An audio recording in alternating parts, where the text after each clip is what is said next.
आप लोगों को जय श्री राम, जय राम, जय जय राम। सबसे पहले उठ करके अपने हथेली को देखते हुए इस मंत्र का उच्चारण करते हैं। फिर इसके बाद जल ग्रहण करते हैं। जल ग्रहण करके वस्त्र आदि धारण करके स्नान के लिए गंगा मैया जी के तट की ओर निकल जाते हैं। तो जैसा कि आज रविवार है, तो आज हम लोग अपना स्थान परिवर्तन करेंगे।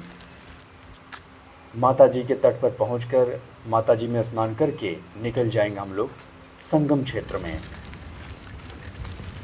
तो ऐसा आप हर रविवार को करेंगे, या स्थान परिवर्तन करेंगे, लोगों में जागरूकता लाएंगे। तो इस प्रकार से माता जी के तट पर पहुंचकर भगवान जी के दर्शन करते हैं। जो आप समय में परिवर्तन देख रहे हैं, यह इसलिए है क्योंकि आज हम लोग अपना स्थान परिवर्तन किए हैं। हर दिन 2:30 बजे उठते थे, तो आज 2 बजे ही उठना पड़ा। तो इस प्रकार से स्नान के लिए गंगा मैया जी में प्रवेश कर जाते हैं।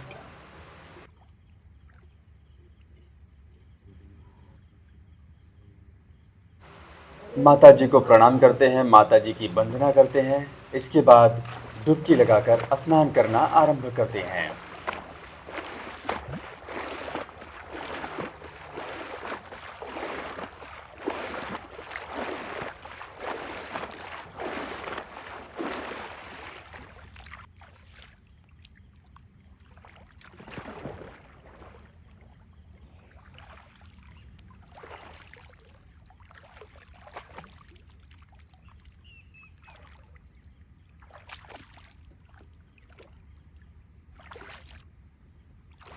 इस प्रकार से स्नान पूर्ण करके भगवान जी की कृपा से भक्ति साधना पूरी करते हैं। इसके बाद हम लोग साइकिल से निकल जाते हैं संगम क्षेत्र की ओर। तो यहाँ से लगभग 5 किलोमीटर की दूरी तय करनी पड़ती है हम लोगों को।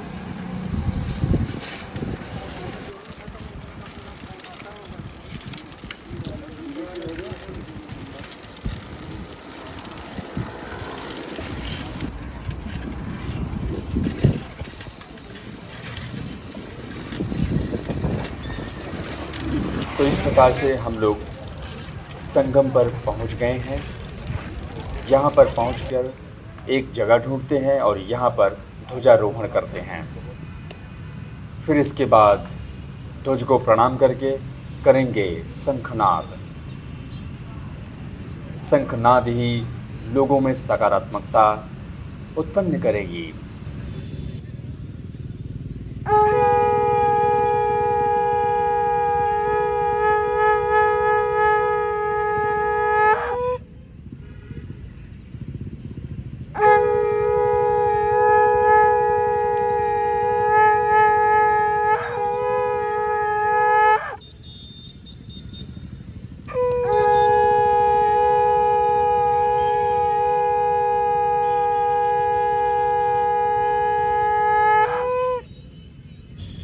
इसके बाद हम लोग प्राणायाम के आरंभ में वज्रासन में बैठ जाते हैं।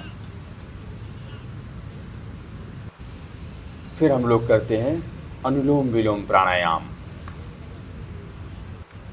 इसके बाद हम लोग वीरासन का अभ्यास करते हैं। इसके बाद हम लोग ज्ञान मुद्रा का अभ्यास करते हैं। और फिर हम लोग करते हैं कपाल भारती प्राणायाम। इसके बाद हम लोग करते हैं भ्रामरी प्राणायाम। फिर हम लोग करते हैं शून्य मुद्रा का अभ्यास। अभय मुद्रा का अभ्यास करके हम लोग आगे करेंगे ओम का उच्चारण।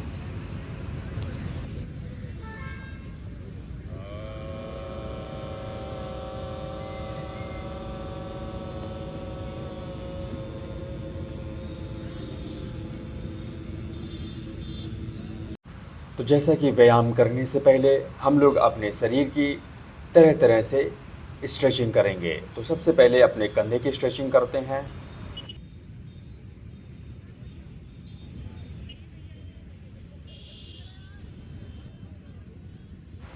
कंधे की स्ट्रेचिंग पूरी करके हम लोग अपने पैर की स्ट्रेचिंग करते हैं। पैर की स्ट्रेचिंग पूरी करके हम लोग लगाते हैं चक्रासन, और चक्रासन में ही लगाते हैं कुछ सपाट।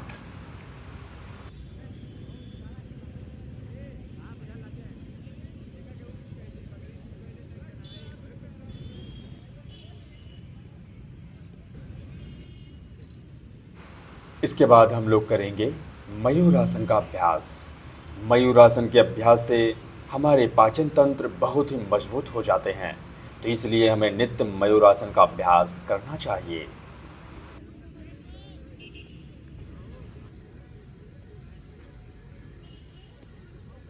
इसके बाद हम लोग अपने उंगली के ऊपर करते हैं एल्बो लीवर। जिनसे हो पाता है वो प्रयास करते हैं, नहीं हो पाता है तो भी प्रयास करते हैं। फिर उसके बाद 3 उंगली पर लगाएंगे एल्बो लीवर। इस प्रकार से स्ट्रेचिंग पूरी करके हम लोग बढ़ जाते हैं व्यायाम की ओर, और व्यायाम की शुरुआत साधारण सपाट से करते हैं। तो इस प्रकार से साधारण सपाट लगाते हुए आगे बढ़ते हैं, और यह सपाट लगा के पूरा करते हैं और थोड़ा सा आराम करते हैं और एक गहरी सांस भरते हैं, और फिर लगाते हैं कुंभक सपाट, जिसे हम वक्ष स्थल विकास सपाट भी कहते हैं।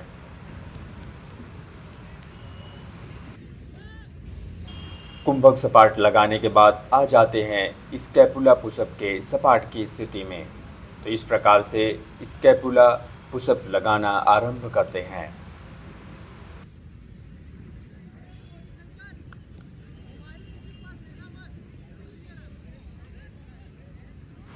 स्कैपुला पुशअप लगा के पूरा करते हैं और आगे बढ़कर लगाते हैं हिंदू दंड। तो इस प्रकार से हिंदू दंड लगाते हुए आगे बढ़ते हैं। हिंदू दंड लगा के पूरा करते हैं, फिर करते हैं थोड़ा सा आराम, और फिर अपने शरीर की बैलेंसिंग करते हैं। तो इस प्रकार से अपने शरीर को बैलेंस करके इसमें लगाते हैं सपाट। तो इस बैलेंसिंग के साथ हमारे व्यायाम का जो पहला चरण है यहाँ पर पूर्ण होता है। अब आगे बढ़ेंगे व्यायाम के दूसरे चरण की ओर।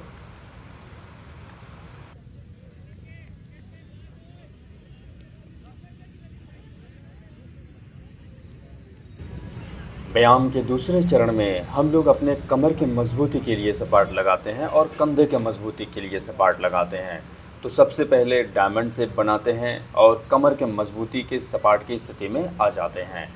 तो इस प्रकार से इस सपाट को लगा के पूरा करते हैं, और थोड़ा सा आराम करके इसी सपाट को एक हाथ से लगाएंगे।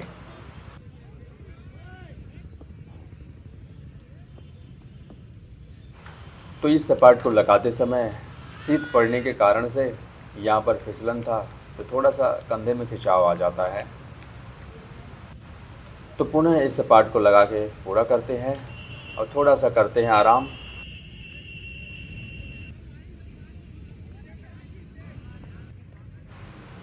तो इस प्रकार से डायमंड शेप बनाते हैं, और डायमंड शेप बना के इसमें लगाते हैं हिंदू दंड। इस प्रकार से सपाट लगाने से हमारे कंधे और फोर आर्म बहुत ही मजबूत हो जाते हैं।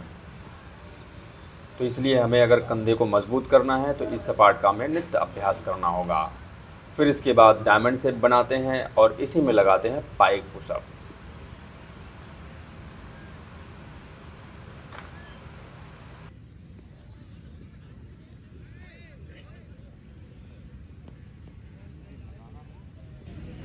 इसके बाद लगाते हैं मुष्टिका सपाट।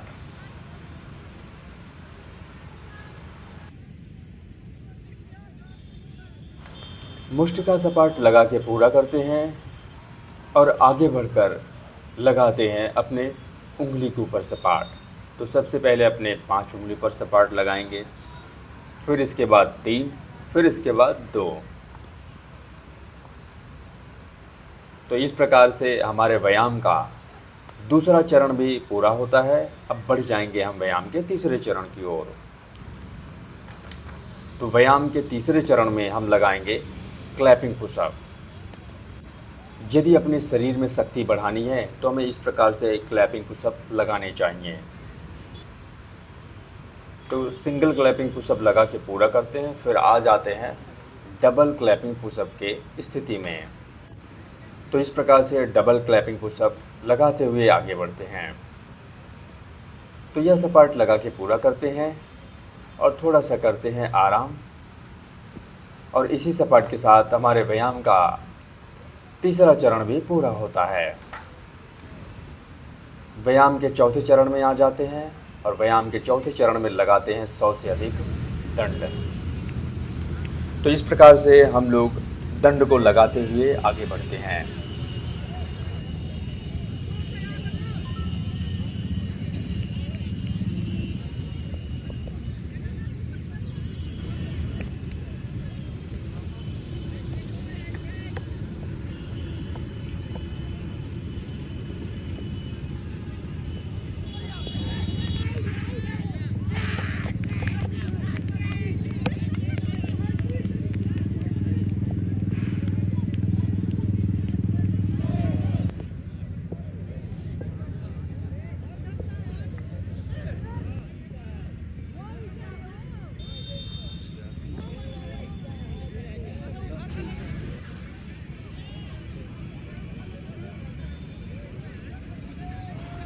तो 100 से अधिक दंड लगा के पूरा करते हैं, जिसमें लगाएं 110 दंड। फिर इसके बाद लगाते हैं श्री हनुमान जी दंड। तो इस प्रकार से श्री हनुमान जी दंड लगाते हुए आगे बढ़ते हैं। तो यह सपाट लगा के थोड़ा सा आराम करते हैं।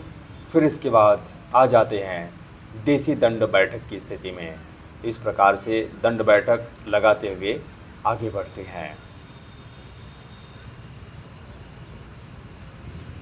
तो दंड बैठक लगा के पूरा करते हैं। इस प्रकार से व्यायाम की समाप्ति हम लोग डक वॉक और क्रैब वॉक से करेंगे। फिर इसके बाद हम लोग आपस में चर्चा करेंगे। फिर श्रीमद् भगवद गीता के ऊपर चर्चा करेंगे। जो हमारी चर्चा होती है हमारे मन के विचार होते हैं और निसंकोच ये विचार हम रखते हैं। श्रीमद् भगवद गीता प्रथम अध्याय श्लोक संख्या 35 एवं 36। एतान्न हन्तुमिच्छामि घ्नतोऽपि मधुसूदन अपि त्रैलोक्य राजस्य हेतोः किन्नु महि कृते। हे मधुसूदन, मुझे मारने पर भी अथवा तीनों लोकों के राज्य के लिए भी मैं इन सबको मारना नहीं चाहता। फिर पृथ्वी के लिए तो कहना ही क्या है।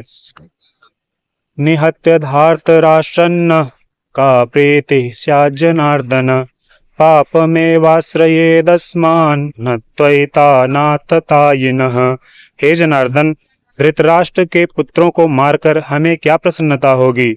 इन आताताइयों को मारकर तो हमें पाप ही लगेगा। धन्यवाद। गुरुजी, जैसे हम स्थान परिवर्तन से बहुत सी कठिनाइयाँ भी होती हैं और बहुत से लाभ भी होते हैं। कठिनाइयाँ ये होती हैं गुरुजी कि जैसे हमें सुबह जल्दी उठना पड़ता है। आज यहाँ संगम आने का प्लान था तो यहाँ आगे जगह भी ढूंढनी थी, इस वजह से सुबह हम लोग जल्दी उठे। तो इससे ये होता है कि हम लोग सुबह उठने में भी सक्षम हैं। हम आने वाली परिस्थितियों में उसको कठिनाइयों को झेलने में सक्षम है, लड़ने में समर्थ हैं। और गुरुजी इसमें लाभ ये है कि हम कभी भी अगर नई जगह पे जाते हैं तो नई नई चीज़ें देखने को मिलती हैं, नई नई विचारधाराएं आती हैं। जैसे कहावत ये है गुरुजी कि अगर मेढक एक ही कुएं में रहेगा तो बाहर की दुनिया कैसे देखेगा। तो इसीलिए बाहर निकलना ज़रूरी है। बाहर निकल के नई नई विचारधाराएं लेना ज़रूरी है। धन्यवाद। बहुत सही, आप लोगों ने बहुत सही अपने अपने विचार रखे हैं और पूरी सच्चाई से रखें आप लोग अपने विचार। बात सही है कि जब हम ऐसी दिनचर्या में जी रहे हों, ऐसे वातावरण में जी रहे हों कि जहाँ पर हम उठ रहे हों 6 बजे, 6:30 बजे, 7 बजे, फिर हम अपने आप को ढालते हैं 4:30 बजे, 5 बजे। फिर अचानक से ऐसा होता है कि स्थान परिवर्तन हो जाता है और स्थान परिवर्तन में हमें जो है हर दिन जो हम 4:30 उठते हैं हमें वहाँ पे उठना पड़ेगा 4 बजे। तो उसमें हमारी निष्ठा और हमारी इच्छा शक्ति के ऊपर निर्भर करता है कि हम कितने स्वयं से लड़ने में सक्षम हैं। पर आज आप लोगों ने ये अपने इच्छा शक्ति का बहुत अच्छे तरीके से आपने प्रयोग किया और वो आपकी इच्छा शक्ति को हम नमन करते हैं, क्योंकि इसी इच्छा शक्ति से हम अपने राष्ट्र का एक सही निर्माण कर सकते हैं, युवाओं में एक सही उत्साह भर सकते हैं हम। तो बस मेरा विचार कुछ नहीं है, आप लोग की निष्ठा ही मेरी निष्ठा है, आप लोग के विचार ही मेरे विचार हैं। बस आप लोग के अस्तित्व मेरा ही अस्तित्व है। धन्यवाद।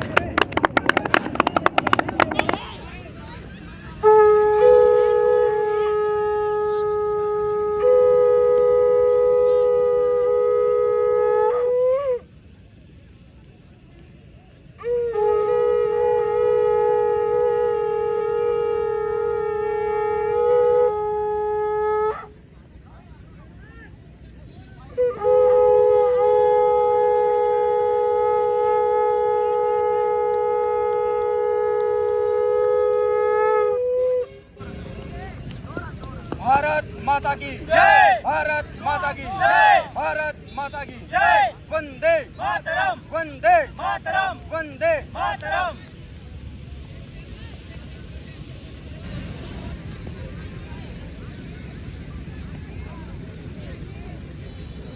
तो इस प्रकार से गंगा मैया स्वच्छता अभियान के लिए हम लोग निकल जाते हैं संगम क्षेत्र की ओर, जहाँ पर गंगा मैया बह रही हैं इनके सफाई के लिए।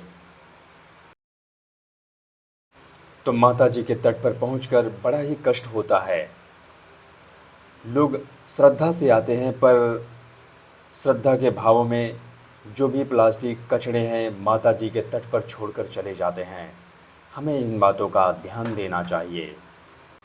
तो चलिए आप लोग मेरे साथ मिलकर बोलिए, सियावर रामचंद्र की जय, हर हर महादेव, जय शिव शंभो, जय हिंद, वंदे मातरम, जय गंगा मैया।